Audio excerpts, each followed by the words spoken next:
Evangelho segundo São Mateus.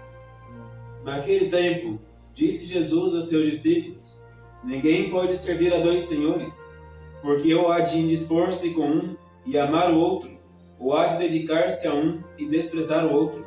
Não podeis servir a Deus e à riqueza. É por isso que vos digo: não vos inquieteis, nem quanto à vossa vida, sobre o que haveis de comer, nem quanto ao vosso corpo, sobre o que haveis de vestir. Acaso não vale mais a vida que o alimento, e o corpo mais que o vestido? Reparai nas aves do céu: não semeiam e não ceifam, nem fazem provisões nos celeiros, e o vosso Pai Celeste alimenta-as. Acaso não sois vós mais do que elas? E qual de vós, por muito que pense, pode acrescentar um côvado à sua altura? E quanto ao vestido, por que vos inquietais? Reparai como crescem os lírios do campo, não trabalham nem fiam. Pois digo-vos que nem Salomão em toda a sua glória se vestiu como um deles. Ora, se Deus assim veste uma erva do campo, que hoje existe, e amanhã deitada no forno, quanto mais a vós, homens de pouca fé. Portanto, não vos apodenteis a dizer: que havemos de comer? Ou que havemos de beber? Ou como nos vestiremos? Os pagãos é que se preocupam com estas coisas. O Pai Celeste, porém, sabe que precisais delas. Em conclusão, buscai primeiro o reino de Deus e a sua justiça, e tudo isto vos será dado por acréscimo. Ave Maria, cheia de graça, o Senhor é convosco. Bendita sois vós entre as mulheres. Bendito é o fruto de vosso ventre, Jesus. Santa Maria, Mãe de Deus, rogai por nós, pecadores, agora e na hora de nossa morte. Louvado seja nosso Senhor Jesus Cristo. Para sempre seja louvada em nossa Mãe Maria Santíssima. Em nome do Padre, do Filho e do Espírito Santo. Amém. Podemos sentar-nos um pouco. Hoje, nós estamos no 14º domingo depois de Pentecostes. E este Evangelho de hoje nos causam várias apresentações que podemos retirar dessa parábola que nosso Senhor nos conta. No entanto, duas hoje temos para apresentar. A primeira é uma refutação a um erro entre principalmente os protestantes, mas entre muitos mesmo católicos, que deixam-se infungir pelos erros daqueles que não são católicos.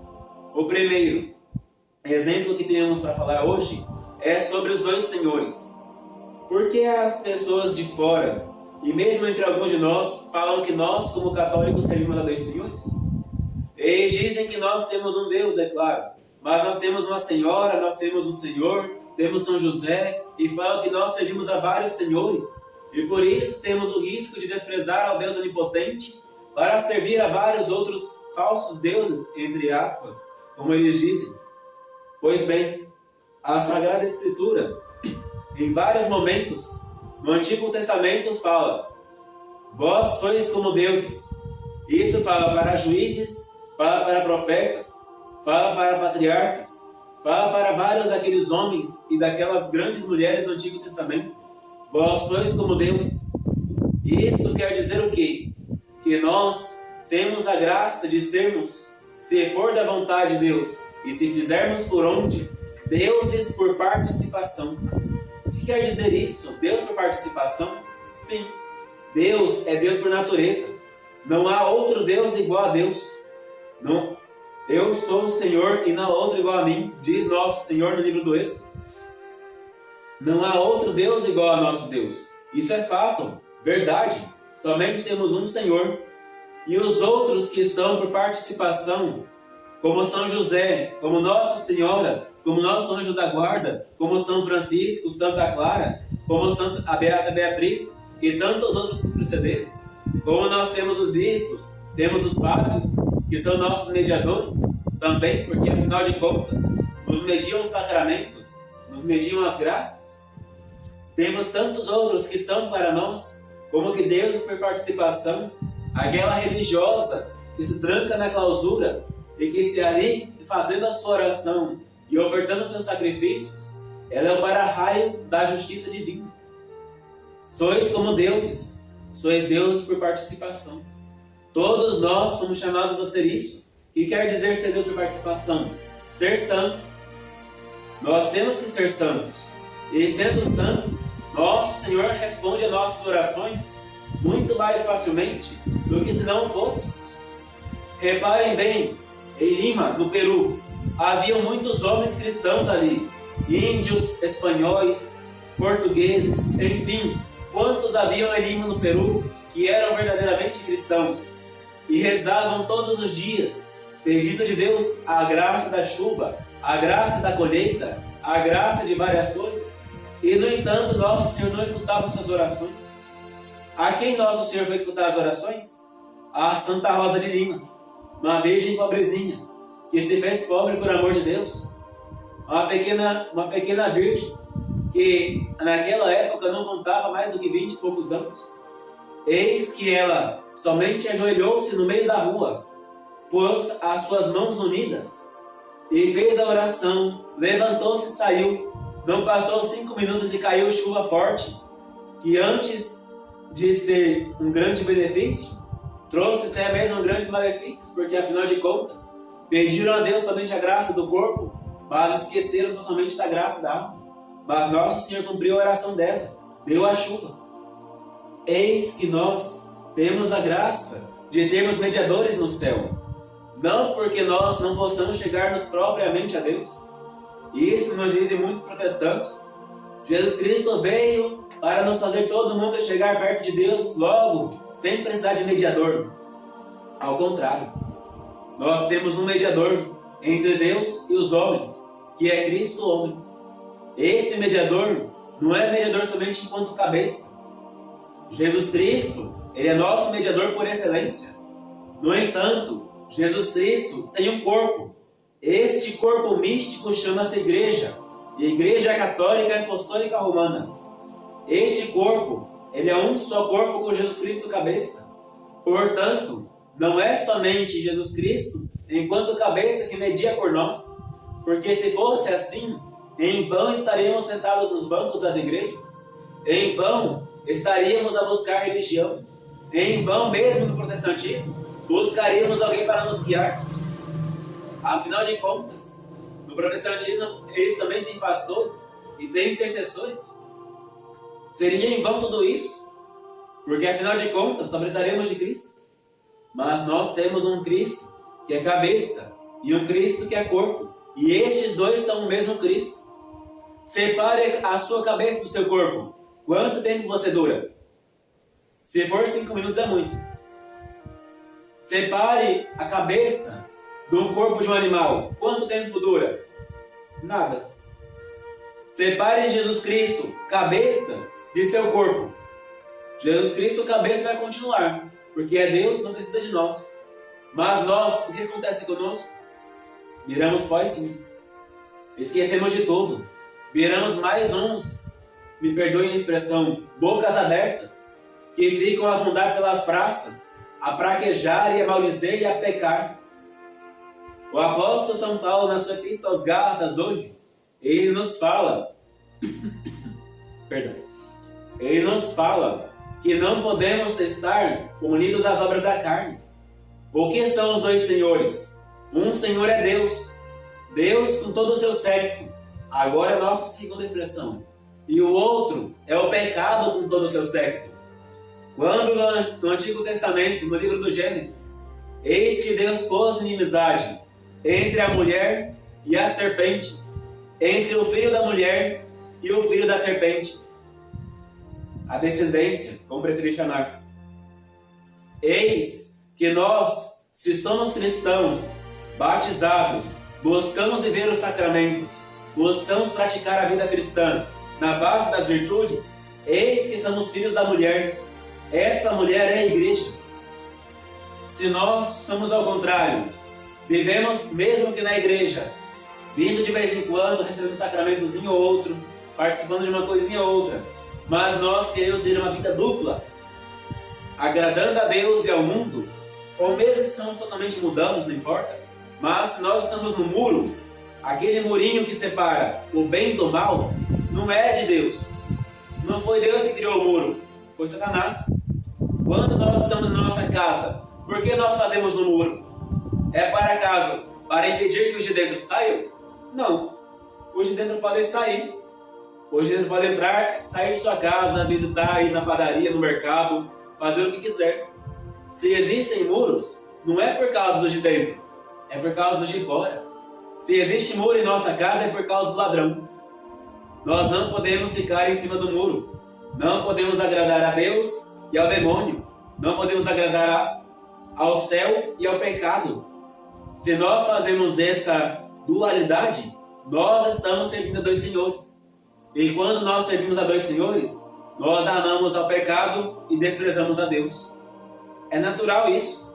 Se Deus nos pede para nos livrar do pecado e nós agradamos o pecado, nós desprezamos a Deus. Se nós vivemos em fornicação, em avareza, em busca incessante de glória, de fama, pela soberba, se nós vivemos aquilo que nos pede a concupiscência, então nós estamos encarecidamente desagradando a Deus, desprezando a Deus, odiando a Deus e buscando o pecado, amando o pecado. Não tem como servir a dois senhores. Nosso Senhor diz claramente: não podeis amar a Deus e as riquezas. Deus é o Deus de pobreza. Quando fala pobreza, não pense somente em pobreza material. Não pense em viver numa favela. Não pense em viver na rua, mendigando um prato de comida. Não pense que pobreza é isso. Pobreza está além disso. Nós não podemos servir a Deus, que é o espírito de pobreza, pobreza de si mesmo, desejo de não ter fama, nem glória nessa vida, desejo de não acumular riquezas para se afeiçoar a elas, porque onde está teu tesouro, aí está seu coração. Lembremos-nos disso por Santo Antônio de Pádua. Eis que morreu em Florença um homem muito rico, e eis que Santo Antônio de Pádua foi chamado a fazer o sermão de seu velório, de suas exéquias. Eis que Santo Antônio falou claramente: é difícil este ter se salvado, porque seu tesouro estava nas riquezas, estava perdido, vivia buscando lucro, não pisava na igreja, nunca buscou os sacramentos, só vinha para a igreja no dia de batizar os filhos, e depois não estava nem aí. Digo batizar os filhos, porque naquela época a certidão de nascimento era o de batismo. Eis que então Santo Antônio de Pádua estava de frente com uma multidão de pessoas, familiares, amigos, que prezavam o outro e ficaram tristes porque o que Santo Antônio falou. Eis que Santo Antônio responde-lhes: olha, vão até o tesouro dele, até o cofre dele, e vasculhem, ali achareis o coração dele. Foi dito e feito. Os familiares, mal saindo da igreja, foram direto no cofre, e quando lá chegaram, encontraram o frio coração do defunto. Não estava no corpo, estava no meio do seu ouro. Se nós colocamos dualidade nas coisas, nós sempre preferimos mais uma do que a outra. Se nós preferimos a riqueza, então a riqueza será nosso tesouro, e nosso coração não estará em Deus. De que adianta o padre falar na missa: sursum corda, elevemos nossos corações, se nosso coração está atolado até no fundo, na lama? De onde vem o ouro? Da terra, da lama. Não vem do céu. O ouro não caiu por aí chovendo. O ouro veio da terra. Se nós colocamos nosso coração no ouro, nós enterramos nosso coração na areia movediça, para afundar cada vez mais, se não tiramos ele dali. Eis que por fim não podemos colocar o nosso Deus, não podemos fazer dualidade entre Deus e o prazer. De que adianta nós consumirmos nossa vida no prazer da carne, no prazer dos sentidos, entregar nossa vida à dissolução, uma vida longa de junção? De que adiantou para a Santa Margarida de Cortona, a Santa Catarina de Cortona, que são duas santas, quase da mesma época, que viveram em estado de pecado, viveram junto com o homem, e depois o homem morreu. E foi para onde? Para o céu? Foi para o inferno. O homem morreu em estado de pecado, e a mulher sabia, por isso fez penitência. Se hoje temos uma Santa Catarina de Cortona e uma Santa Margarida de Cortona, é porque ela se arrependeu do seu pecado e fez penitência por toda a sua vida. O que restou dela? Ela não ficou ali a alimentar mais prazeres. Busque logo a graça do sacramento. Não fique esperando até outro dia. De que adianta ainda mais? Se a pessoa pelo menos está junta, busca nessa intenção criar os filhos, entre aspas, ainda está bem. Porque ele tem a graça, se for batizado, de buscar posteriormente um casamento. Mas e aquele que, vivendo no mundo, nem se junta, nem se casa, mas ir entregar-se a prazer com qualquer pessoa que vive na esquina? Hoje em dia, não temos mais vergonha. Em muitos lugares, não encontramos mais vergonha. Se andamos pelas ruas, é perigoso, num dia de domingo, um dia do Senhor, em que as ruas não têm lojas abertas, não tem construções a fazer, não tem pessoas passeando pela rua praticamente, vermos casais a fazer ato explícito no meio da rua. Nós mesmos já somos testemunhas disso. Pegamos várias vezes pessoas fazendo ato concubinado no meio da rua. Casais que colocam um colchão no meio da avenida e colocam ali a gente de nosso casamento, praticamente nus, a se agarrar no meio do quarteirão. Onde está a vergonha? As pessoas hoje em dia burlaram até mesmo as quatro paredes. Querem pecar explicitamente. Não buscam mais aquele escondimento. Antigamente as pessoas tinham vergonha do pecado. Hoje em dia o pecado é uma coisa explícita. É uma coisa valorosa. É uma coisa gostosa de se ver. Onde já se viu? Hoje em dia o pecado está na rede social. Quantas vezes vemos homens e mulheres a se entregar nas redes sociais, mostrando aquilo que não devia mostrar? Quantas vezes estamos assistindo a um vídeo, às vezes até de coisas santas no YouTube, estamos aqui a falar de coisas certas do dia a dia, estamos vendo um vídeo de uma formação religiosa, eis que de repente aparece aquela propaganda, uma mulher seminua dançando, e uma dança sensual que é um funk. Onde estamos? Estamos vivendo a lei do pecado. Não tem como agradar dois senhores. Ou agradamos a Deus, ou agradamos ao pecado. Estamos na época de que agradar o pecado é coisa boa. E depois a pessoa que está agradando ali o pecado vai para a igreja. Se vai na igreja dos modernistas, pior ainda, porque ainda vai e comunga. E nada acontece de diferente. Se vai na igreja do protestante também, participa da Santa Ceia. E Jesus Cristo é ultrajado todos os dias. Não tem como servir a dois senhores. Ou agradamos a Deus, ou agradamos ao pecado. Ou agradamos ao céu, ou agradamos ao inferno. Não tem meio termo. Não tem meio termo não. Não existe. Nós estamos nessa terra e nosso Deus, Ele existe. Ah, mas não vejo Deus, eu não sinto Deus. Ou a pessoa sente o ar que respira? Não sente. Mas se falta um segundo, a pessoa morre. Vai para o vácuo do espaço ou afunda no mar? Morre. Coloca tira um peixe da água. O peixe necessita da água. Ele nem sente mais, porque seu corpo praticamente só água. A água está dentro, a água está fora. Tira o peixe da água. Morre. Deus existe. Se não fosse Deus, não existiria nada das coisas que existem. E eis que Deus, Ele também, além de ser nosso Deus, nosso Criador, nosso Pai, querer ser nosso amigo, Ele também é nosso galardeador. O que quer dizer galardeador? Se eu trabalho para uma pessoa, Ele vai me dar o galardão. Galardão é a minha paga, é o meu salário. Se eu trabalho para o mundo, ganharei o salário do mundo. Se eu trabalho para Deus, ganharei o salário de Deus. Se eu trabalho para o mundo, trabalho para o demônio, trabalho para o pecado, ganharei o inferno. Simples assim. Se eu trabalho para Deus, ganharei a recompensa de Deus.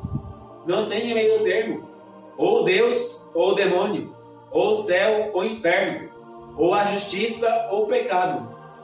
Ou sou justo, sou santo, ou não. Não tem dois senhores no céu. Um só Senhor existe no céu. Jesus Cristo, nosso Senhor. Os santos que existem no céu, Nossa Senhora, São José, São Francisco, os anjos, são amigos de Deus. São a igreja triunfante. Aquela igreja que, enquanto esteve no tempo de prova, satisfez a Deus e conseguiu por isso o prêmio da eterna bem-aventurança. E não pensem que eles estão ali dormindo, ou não pensem que estão sepultados com a alma e corpo no caixão. Se Deus ele vai pagar logo, Ele não espera até o dia seguinte. Lembra da passagem do Evangelho? O homem chegou no último horário, trabalhou na vinha, no mesmo dia recebeu seu denário. Não vai receber o denário depois de morto, depois de não sei quantos mil anos, no mesmo dia, trabalhou, recebeu. Não foi 10, 20, 30 anos que esperou para receber o salário. Assim acontece com as coisas de Deus. A pessoa fez o bem, no mesmo dia, se morrer, recebe o salário. A pessoa fez o mal, no mesmo dia, se morrer, não abnegou do mal, recebe o salário. Vai para o inferno. Não importa. É no mesmo dia. Não é 10, 20, 30, 50 anos, não. A nossa alma, ela vai logo para o céu. É doloroso? É. Porque nós somos alma e corpo. Não somos anjos. E no céu, não pensem que os anjos, os santos, Deus, esquecem de nós. Eles estão no céu atentos pela nossa salvação. Nossa Senhora é nossa mãe, porque ela é mãe de Jesus Cristo cabeça e Jesus Cristo corpo. Ela é mãe integral, não é mãe só de uma parte. Se ela é mãe integral, ela está pressurosa de nossa salvação. Os apóstolos estão no paraíso? Estão. Se os apóstolos estão no paraíso, estão ali e olham por nós, para poder velar por aquilo que eles mesmos plantaram. Paulo plantou, Apolo regou e Deus deu crescimento. Eles estão ali para olhar, pedindo a graça para que nós não esqueçamos de Deus. Os confessores, São Francisco, São João Bosco, São João Maria Vianney, estão no céu e olham por nós para poder nos dar o sustento do céu. Eles rezam por nós também.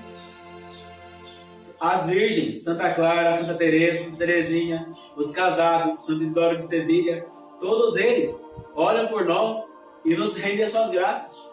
Não pensem que o céu esqueceu da terra. Se nós vamos para o céu olha por nós e nos busca com avidez. É como se fosse nossa família. Se nós estamos em viagem, um longo exílio, uma longa viagem que estamos fazendo, se nossa família nos ama, ela vai nos esperar ansiosamente na nossa volta. Mas nós temos que buscar. Rezemos pelo céu, rezemos pelo paraíso, busquemos, temos que servir a Deus. Se eu sou cristão, tenho a fé em Deus, um Deus eterno. Se eu sou batizado, ainda mais, eu tenho que cumprir as promessas do meu batismo. Rejeitar a Satanás, rejeitar o pecado, rejeitar o mundo, buscar a Deus, amar a Deus, servir a Deus, honrar a Deus, seja em qual estado de vida eu estiver, seja padre, seja religioso, seja casado, não importa, eu tenho que servir a Deus. Não tem como servir a dois senhores, ou sirva a Deus, ou sirva ao pecado. Ave Maria Puríssima, Sem pecado concebida. Ave Maria, cheia de graça, o Senhor é convosco. Bendita sois vós entre as mulheres, e bendito é o fruto de vosso ventre, Jesus. Santa Maria, Mãe de Deus, rogai por nós, pecadores, agora e na hora de nossa morte. Amém. Em nome do Pai, do Filho e do Espírito Santo.